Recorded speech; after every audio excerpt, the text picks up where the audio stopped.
There's a high demand for people who can take on the highway. A national truck driver shortage is getting worse during the pandemic. And as News 3 reporter Kofo Lasaki explains, more than 100,000 jobs could need to be filled in just a couple of years. Truck drivers have been there to deliver the goods we needed most during the pandemic. Essential workers answering the call during the chaos. In the beginning stages of the pandemic, there were empty shelves.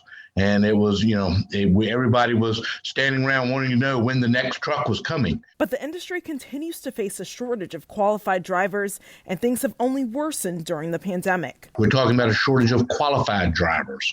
Motor carriers, because of government regulations and their own internal, safety responsibilities and insurance requirements, have strict hiring criteria. It's causing problems for the entire supply chain. According to the American Truck Driving Association, around 60,000 more drivers were needed in 2019.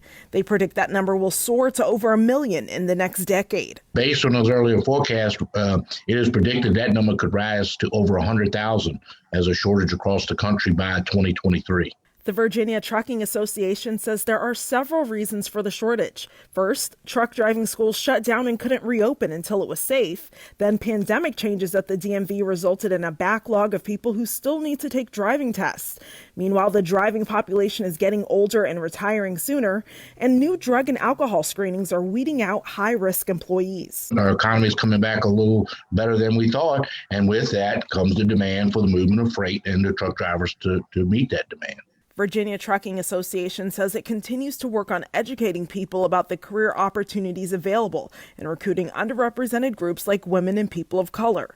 We feel like it is a great economic opportunity that can pay folks $50,000 to $60,000 to $70,000 a year with a robust package of benefits to attract them. They encourage people who are looking for a new career opportunity that'll allow them to explore the country to find a truck driving training school near them. Kofo Lasaki, News 3.